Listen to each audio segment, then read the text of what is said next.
AP Telangana రాష్ట్రాల్లోనే కాకుండా దేశవ్యాప్తంగా పలు రాష్ట్రాల్లో బర్డ్ ఫ్లూ విజృంభిస్తుంది. ఫారాల్లో పెంచుతున్న కోళ్లు బర్డ్ ఫ్లూతో భారీ సంఖ్యలో మరణిస్తున్నాయి. తెలంగాణలోని పలు జిల్లాల్లో వేలాది కోళ్లు చనిపోయాయి. మహారాష్ట్రతో పాటు తెలంగాణలో కూడా బర్డ్ ఫ్లూ కేసులు బయటపడడంతో చనిపోయిన కోళ్ల నుంచి శాంపిల్ సేకరించి టెస్టులు చేశారు.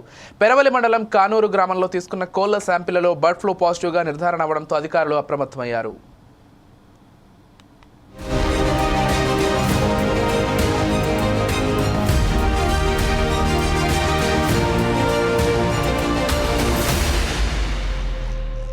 ఈ రోజుల్లో చూస్తే కోళ్లకు బర్డ్ ఫ్లూ వ్యాధి సోకి దేశం మొత్తం కూడా కోళ్ళు చనిపోవడం జరుగుతూ ఉన్నది.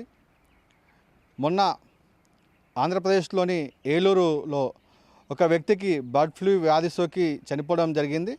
ఆ ప్రాంతం మొత్తం ఒక 10 కిలోమీటర్ రేడియస్ లోపల రెడ్ జోన్గా ఆంధ్రప్రదేశ్ ప్రభుత్వము ప్రకటించడం జరిగింది. తెలంగాణ లోపల ఏ విధమైన పరిస్థితులు ఉన్నాయి, కోళ్ళ ఫారాల వద్ద ఏ విధంగా పరిస్థితులు ఉన్నాయో తెలుసుకుందామని చెప్పేసి 4 సైడ్స్ టీవీ ఈరోజు కోళ్ళ ఫారాలకి గ్రౌండ్ లెవెల్లో విజిటింగ్ రావడం జరిగింది. ఇక్కడ ఉన్నటువంటి కేర్ టేకర్ని అడిగి వారి కోళ్ళ ఫామ్లో ఏ విధంగా మెయింటైన్ చేస్తూ ఉన్నారు, ప్రభుత్వం వారు వచ్చి వారికి ఏమైనా సలహాలు సూచనలు చేశారో వారిని అడిగి తెలుసుకుందాం. మనం ఇప్పుడు కయ్యాల సంజీవ్ రెడ్డితోటి ఇక్కడ ఉన్నాము.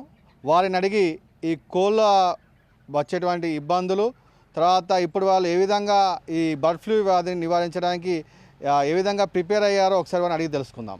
సార్, మేము 30 సంవత్సరాల నుంచి పౌల్ట్రీ ఫామ్ నడిపించుకుంటున్నాము. అయితే ఒక 15 సంవత్సరాల దాకా మేము సొంతంగా నడిపించుకున్నాం. కానీ ఇప్పుడు అనివార్య కారణాల వల్ల కంపెనీ తరఫున పోతున్నాం. మేము ఏం ప్రాబ్లం అయినా కంపెనీ వాళ్ళు మెడిసిన్ ఇస్తారు, వాటికి ఏమైనా సరైన ట్రీట్మెంట్ ఇచ్చి మమ్మల్ని బాగానే చూసుకుంటారు. మేము ఇప్పుడు మాకైతే ఎలాంటి ఇబ్బంది లేదు. ఇప్పుడు మా దగ్గర పౌల్ట్రీ ఫామ్లో మేము ఫార్మ్ ఆయిల్ ప్లస్ వాటికి కావాల్సిన మెడిసిన్ ఇవన్నీ వాడుకొని మాకు అలా మేము ఎవరు రానియకుండా మేము దాన్ని మెయింటైన్ చేసుకుంటాం సార్. ఇప్పుడు దేశం మొత్తము బర్డ్ ఫ్లూ వ్యాధి వచ్చేసి కోళ్ళు చనిపోతూ ఉన్నాయి. ఇప్పుడు అటువంటి పరిస్థితి ఏమైనా మీ దగ్గర ఏమైనా కోళ్ళు చనిపోవడం కానీ అనారోగ్యం పాలవడం కానీ ఏమైనా జరిగిందా? మాకు ఇప్పుడు అలాంటి పరిస్థితి రాలేదు సార్. ఇంకా మేమైతే ఈ లోపలికి ఎవరిని ఇంటర్వ్యూ చేయము, లోపలికి రానియము.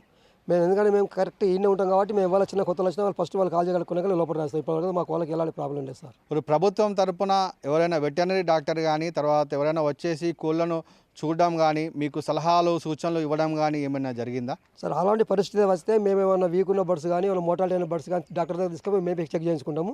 వాళ్ళు దాన్ని చూసిన తర్వాతనే వాళ్ళు ఏమైనా మెడిసిన్ అయితే ఆ మందులు మేము ఫాలో అవుతాం సార్, ఎలాంటి ప్రాబ్లం లేకుండా. ఏదైతే ఇప్పుడు ఈ బర్డ్ ఫ్లూ వ్యాధి వస్తుందో దీనిపైన ఏమైనా మీటింగ్స్ కానీ తర్వాత ఈ కోళ్ళ ఫామ్ యజమానులకు కానీ కేర్ టేకర్లకు కానీ ఏమైనా సమావేశాలు ప్రభుత్వం తరపున నిర్వహించడం జరిగిందంటారా? అలాంటి పరిస్థితి రాలేదు సార్. ఇంకెవరు రాలేదు ఇప్పుడు వాళ్ళకి మా దగ్గరికి. మాకు ఇచ్చిన కంపెనీ వాళ్ళు ప్లస్ వాళ్ళ డాక్టర్ల దొరకని చూపించుకొని మాకు సరైన సలహాలు ఇచ్చి సూచనలు ఇచ్చిపోతుంటారు సార్. వాళ్ళు ఎవరైనా కొత్త మనుషులు రానియకుండా వాళ్ళని మెయింటైన్ చేయాలని చెప్పని, ఫార్మ్ ఆయిల్ కొట్టాలని చెప్పని, బ్లీచింగ్ పౌడర్ కలపాలని, వాళ్ళు వస్తే వాళ్ళకు స్ప్రే చేతిని కడుక్కున్న తర్వాతనే వాళ్ళు లోపల రాయాలని చెప్పని మాకు సలహా ఇస్తారు. అదే మేము పాటిస్తున్నాం సార్. ఇప్పుడు మీరు పెంచుతున్నటువంటి కోళ్ళు ఇప్పుడు వాటి వయసు ఎంత, మీరు ఎన్ని రోజులలో వాటిని బయటికి సేల్కి మీరు పంపడం జరుగుతూ ఉంది, అది కూడా ఒకసారి తెలియజేయండి సార్. ఇప్పుడు మా దగ్గర ఉన్న బ్యాచ్ 21 రోజు సార్. మేము 45 రోజుల్లో కంపల్సరీ లిఫ్టింగ్ ఉంటుంది సార్. 40 రోజుల కల్లా 2.2, 2.3 అవుతుంది సార్ వెయిట్. అది దానికి సరైన మెయింటెనెన్స్ చేస్తేనే అట్లా పెరుగుతుంది, లేకపోతే పెరగలేదు సార్. అది పెరగకుండా మాకే నష్టము, పెరిగితే మాకే లాభం.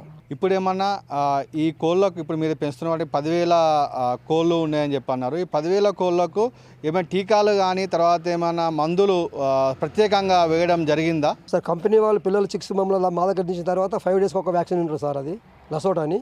తర్వాత 13 రోజులకు అదొకటి ఉంటుంది వ్యాక్సిన్.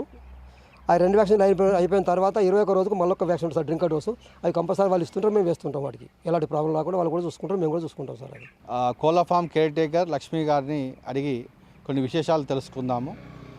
ఇప్పుడు ఏదైతే బర్డ్ ఫ్లూ వ్యాధి వ్యాపిస్తూ ఉందో దేశం మొత్తము, మరి ఇక్కడ మీ దగ్గరకు బర్డ్ ఫ్లూ వ్యాధి రాకుండా మీరేమన్నా చర్యలు తీసుకుంటా ఉన్నారా? ఇప్పటి వరకు అయితే మా దగ్గర ఏ బీమార్లు లేవు. మేము ఎవరన్నా వచ్చినా కానీ, దానబండి వచ్చినా కానీ ఫార్మైల్ కొడతాము, సైంటిజన్ కొట్టి దాన దించుకుంటాం. మేము ఎవరిని కానీ లోపలికి రానియం.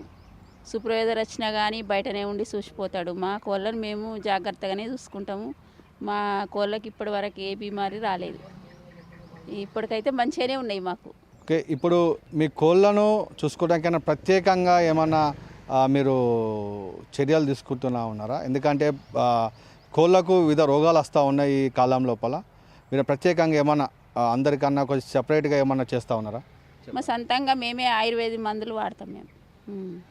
మేమే చేతి మందులే వాళ్ళు ఇచ్చేటి కాక డాక్టర్ ఇచ్చేటి కాక మా చేతి మందులు వాడతాం ఆయుర్వేద. మేము దింతులస్మాను, తమ్మలపాకులు, పసుపు, అల్లము అవి పోస్తాం. అవి ఓసుట్లా సార్ చెప్పినవి ఉన్నా కానీ మా మందులు మేము పోస్తాం. మాకు మంచిగా ఉండాలి కదా, మళ్ళీ మాకు కోళ్ళు లేపేదాకా బాగుండాలని మా మందులు మేము పోస్తాము. మాకు ఇప్పటి వరకు అయితే ఏ బీమారి రాలే, పక్కకు వచ్చినా కానీ మా కోళ్ళకైతే రాలే. ఇప్పటి వరకు మొత్తం ఈ 10,000 కోళ్ళల్లో ఏమైనా కోళ్ళు ఏమైనా జబ్బు చేసి చనిపోవడం కానీ లేదా అనారోగ్యం పాలవడం కానీ జరిగింది ఏమన్నా? లేదు సార్, మినిమము 300 కంటే ఎక్కువ ఇస్తే మా మీద వేస్తామని అంటారు వాళ్ళు. పోతే 100-200 వాళ్ళు ఇచ్చిన దానికంటే ఎక్కువ మాకు ఎన్నడూ మొటాలిటీ రాలే.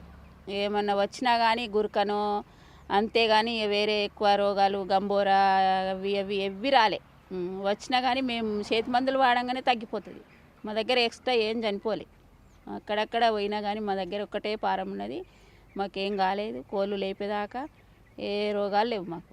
ఏదైతే బర్డ్ ఫ్లూ వ్యాధి వ్యాపిస్తున్న నేపథ్యం లోపల special chief secretary to government Sabyasachi Ghosh వారు రాష్ట్రంలోని అన్ని జిల్లా కలెక్టర్లకు, తర్వాత యానిమల్ హస్బెండరీ అధికారులకు, సెక్రటరీలకు అందరికి కూడా వారు ఒక అధికారిక నోటీస్ పంపించడం జరిగింది.